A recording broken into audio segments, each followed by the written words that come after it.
स्थितीत व्हावी अशी मी मनोमन प्रार्थना करतो आणि सपत्नीक सत्कार हा या ठिकाणी संपन्न घडून होतो आहे.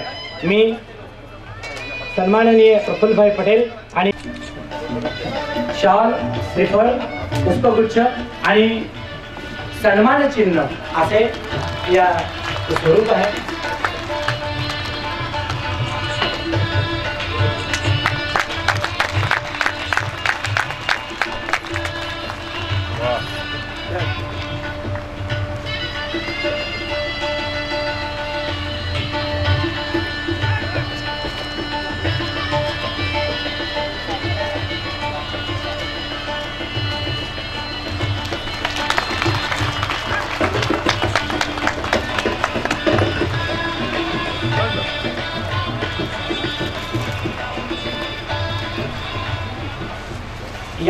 मी त्यांना इथं व्यासपीठावर आमंत्रित करतो आहे आणि सन्माननीय भाईजींना अशी विनंती करतो आहे की आपण त्यांना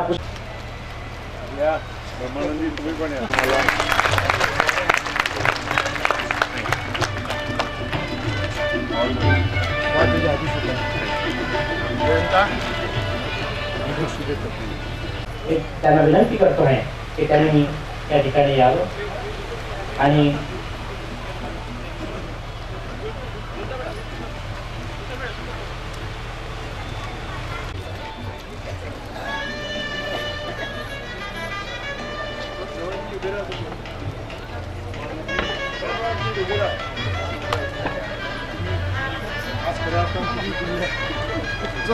Girish sir Girish sir gas थोडासा टाका. त्यांच्याकडून सुद्धा या ठिकाणी सत्कार होतो आहे सरांचा. सर पुढे बघा प्लीज. ओके. मी आदरणीय लांजेवार सर यांना विनंती करत आहे की त्यांनी व्यासपीठावर येऊन तर आपण करावं.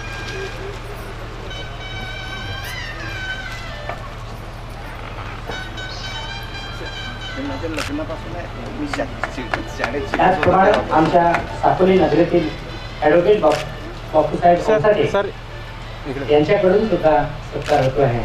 मी चौसाटे साहेबांना अशी नम्र विनंती करतो आहे की त्यांनी व्यासपीठावर यावं.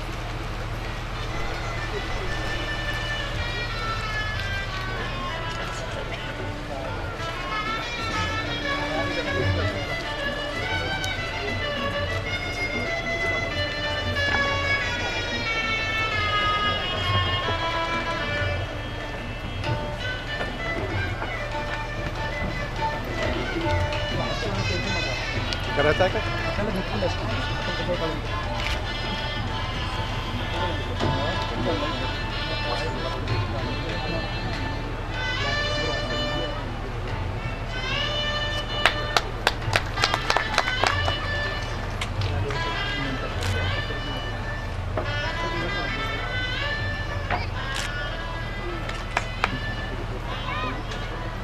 या सत्कारानंतर या सत्काराचं निमित्त साधून हा जो सोहळा आम्ही या ठिकाणी आयोजित केलेला आहे त्या सोहळ्याचा एक भाग आहे रुग्णवाहिका लोकार्पण कार्यक्रम.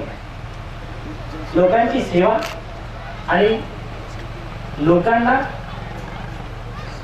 माझ्या जीवनाचा व्हावा या दृष्टीनं आदरणीय डॉक्टर करंजीकर सरांनी एक रुग्णवाहिका या परिसरात निर्माण करून देण्याचं कार्य करत आहात आणि त्यांचा लोकार्पण या ठिकाणी होतो आहे. मी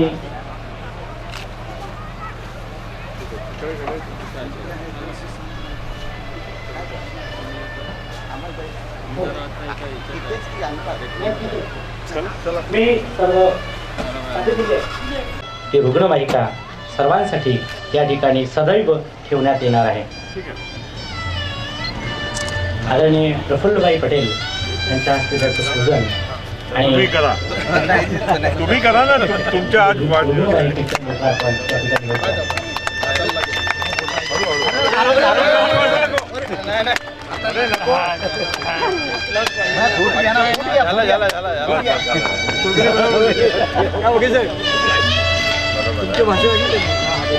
भाषा ऐकलं पडू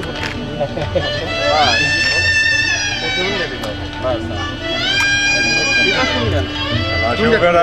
या. सर एक मिनिट नितीन नितीन एक मिनिट.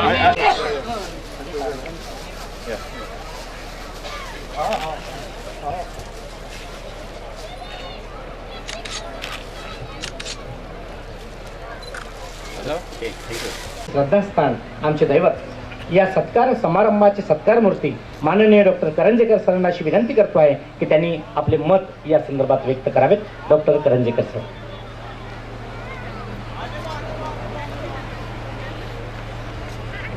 सर्वप्रथम सरस्वती देवीला प्रणाम. त्यानंतर स्वर्गीय माझी आई, माझ्यापेक्षा मोठी बहीण जिने माझा सांभाळ करण्यासाठी शाळेत नाही गेली, ती स्वर्गवासी नवखरे, आणि माझे मोठे दाजी ज्यांनी निखाडे गुरुजी, ज्यांनी कडक शिस्त लावली, वेळ प्रसंगी मारही दिला. या सर्वांच्या पावन स्मृतीला अभिवादन करतो. आणि आता सुद्धा 95व्या वर्षी मला आशीर्वाद देण्यासाठी इथं उपस्थित असलेले माझे वडील, माझी सर्वात मोठी बहीण गीताताई निखाडे, माझ्यापेक्षा मोठ्या बहिणीचे यजमान माझे दाजी शामरावजी नवखरे, हे मला आशीर्वाद देण्यासाठी अजूनही उपलब्ध असल्यामुळे देवाचे आभार मानतो. ह्या कार्यक्रमासाठी उपस्थित असलेले कार्यक्रमाचे अध्यक्ष व विशेष अतिथी माननीय डॉक्टर प्रफुल्ल पटेल साहेब, तुम्हा सगळ्यांना विचार पडला असेल यांना डॉक्टर डॉक्टर का म्हणतात. इंग्लंडच्या लीड्स विद्यापीठाने त्यांना मानद डॉक्टरेट अवॉर्ड केलेली आहे.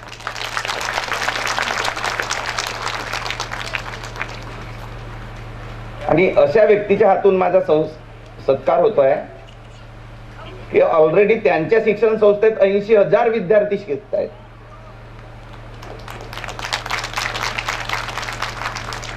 आणि माझी पहिली रोजीरोटी त्यांच्या संस्थेत 6 वर्ष होते धोटेबंधू सायन्स कॉलेजमध्ये, तिथं मी नोकरी केली.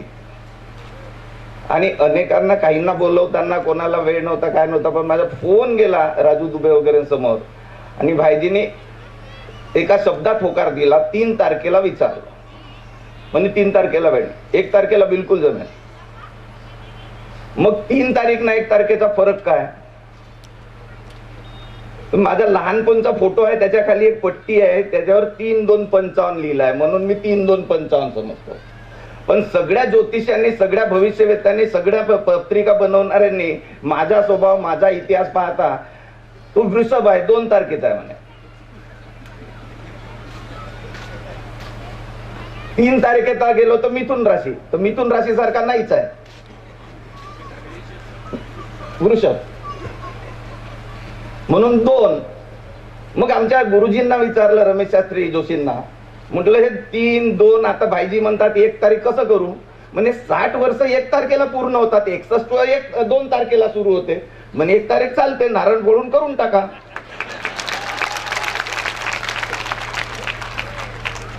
त्यांनी होकार दिला. रात्रीच रामानी मार्फत निरोप मिळाला. दुसऱ्या दिवशी फायनल कळलं की 3 वाजता मी हजर राहील. ह्या कार्यक्रमासाठी वेदप्रकाश मिश्राजी येणार होते. विद्यापीठात माझ्यावर जेव्हा केव्हा संकट आलं असेल तर माझ्यासाठी तोंड उघडणारे एक आणि एकटे वेदप्रकाश मिश्राच. एकदा भाईजींनी त्यांना फोन केला होता की करंजे ब्रह्मानंदचं काहीतरी काम आहे तर जरा पाहून घ्याल म्हणून.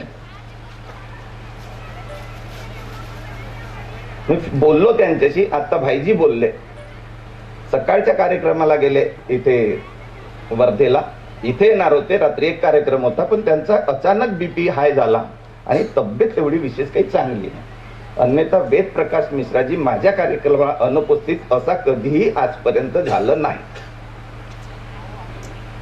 माझे कौटुंबिक मित्र आणि मला जे काही करायचं असेल त्यांच्याकडून सर्टिफाय झाल्याशिवाय मी करत नाही असे माझे मित्र ॲडव्होकेट डॉक्टर भानुदास कुलकर्णी, म्हणजे माझ्या मुलांच्या रिसेप्शनचा मंडप जरी असेल, मेनू असेल, तर कसा असेल ते त्यांच्याकडून अप्रूव्ह करून घ्यावं लागते मला. त्याच्यामुळे जे काही बोलले ते हक्काने बोलले ते माझ्याबद्दल. ह्या प्रसंगी उपस्थित असलेले माझे मार्गदर्शक मधुभाऊ कुकडेजी, माजी आमदार, धनंजयजी मोहोकर, जिच्याशिवाय हा कार्यक्रमच नसता ती माझी धर्मपत्नी वृंदाताई करंजेकर, आणि ह्या आयोजन समितीचे प्रमुख राजू दुबे. मी साकोलीला आलो की माझा त्यांच्या घरून डबा येणार म्हणजे येणार, अनेक वर्षापासून. मग आता माझे भाचे भाची आल्या तिकडून येते, पण ते विचारणार, मी इथं मुक्काम केला की विचारणार, भाऊरात जेवायचं काय.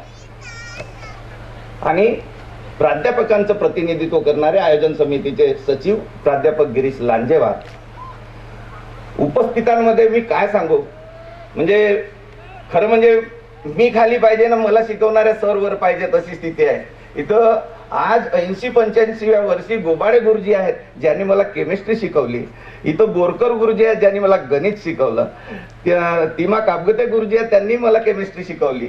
इथं लांजेवार गुरुजी आहेत, गुदा लांजेवार गुरुजी. भुरे गुरुजी आहेत ज्यांनी शाखा लावली खंडाळ्यात आणि त्या शाखेत आम्ही जायचो. कितींचं नाव घेऊ मी. इथं माझे मित्र डोंगरवार आहेत, माझे आप्तेष्ट आहेत, माझे नातेवाईक आहेत, मुरलीजी कापगते आहेत, सरोदे साहेब आहेत, लांजेवारजी आहेत, माझ्या विहिनीचे वडील केशवरावजी शेंडे आहेत इथे, जे जुने कार्यकर्ते आहेत, जुन्या काळातले बनवारीलाल पुरोहितचे एकदम जवळचे सहकारी, ज्यांनी आपली तिकीट सोडली ना बनवारीला पहिल्यांदा तिकीट दिली.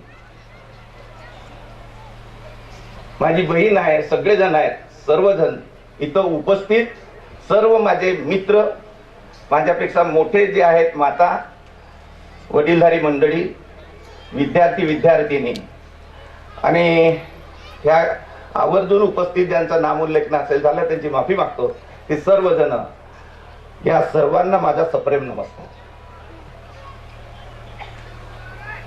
मनाला, शरीराला स्नान घालते ते पाणी आणि मनाला स्नान घालते ते तीर्थ. आपण सर्वजण या वैनगंगेच्या तीर्थस्थळी उपस्थित झाल्याबद्दल मी सर्वांचा आभारी आहे. सर्वांना धन्यवाद. मी शेतकरी कुटुंबात जन्मल्यामुळे लहानपणी शेतीवाडी 9व्या वर्षी मी माझ्या वडिलांनी धरलं, मागे मागे नांगर चालव, गुरे ढोरे, बटईची वाडी, केळाची वाडी, आटा चक्की चालवली 6व्या वर्गात, 6वी 7वी 8वी हल्लं. तर ह्या ठिकाणी मला प्रत्यक्षात काम करण्याचं सौभाग्य प्राप्त झालं. त्याच्यामुळे काम करण्याची माझी प्रवृत्ती वाढली आणि ह्या खेडूताला भुरे गुरुजींच्या शाखेत जाताना थोडा आकार मिळत होता. पण माझी एक सवय होती आधीपासून की मला कोणापासून तरी शिकायचं आहे, एकलव्यासारखा. मी होमराजचा उल्लेख नाही केला, लहान भावासारखा इथं उपस्थित आहे. तो कुठे गेला तरी आपलाच आहे.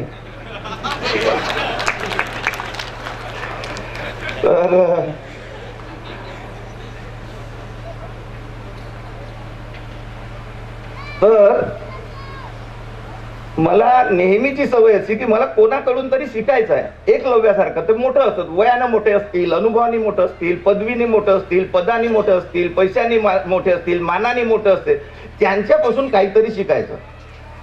आणि त्याच्यामुळे मला अशी सवय जडली की आता मी सांगेन तर तुम्हाला सगळ्यांना आश्चर्य वाटेल, मी आता खोटं बोलणार नाही, इथं खरंच बोलेन. माझ्यापेक्षा काही दिवसांनी माझी पत्नी मोठी आहे.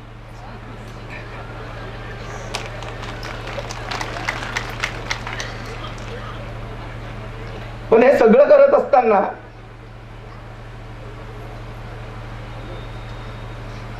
संघर्षही झाला. संघर्ष होत असताना त्रास झाला हा भाग आहे, पण मनाला हार काही, माझं मन हार काही माने ना.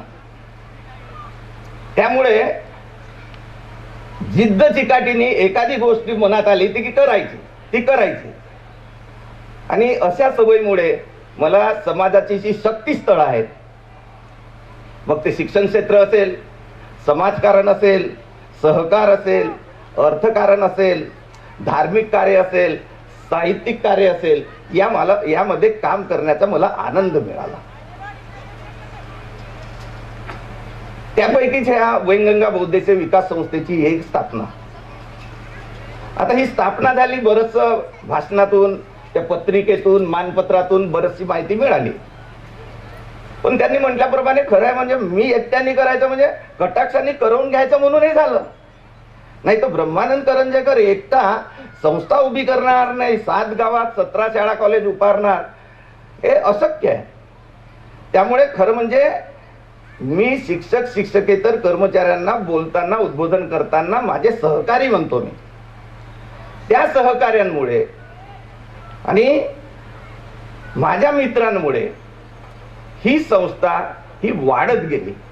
कारण ग्रोथ म्हणजे वाढीला जाणे ही जिवंतपणाचं लक्षण आहे. ज्याची ग्रोथ होत नाही ते डेड असते, वाढत राहते ते जिवंत राहते. आणि ही संस्था मला 60 वर्ष झाले म्हणजे 3 अंकी नाटकाचे दुसरा मध्यंतर आहे. पहिला अंक संपला, दुसरा संपला, हा दुसरा मध्यंतर आहे, शेवटचा अंक बाकी आहे. आणि 25 वर्ष संस्थेला झाले तर व्यक्तीपेक्षा संस्था मोठी ह्या न्यायाने संस्था कायमस्वरूपी आहे.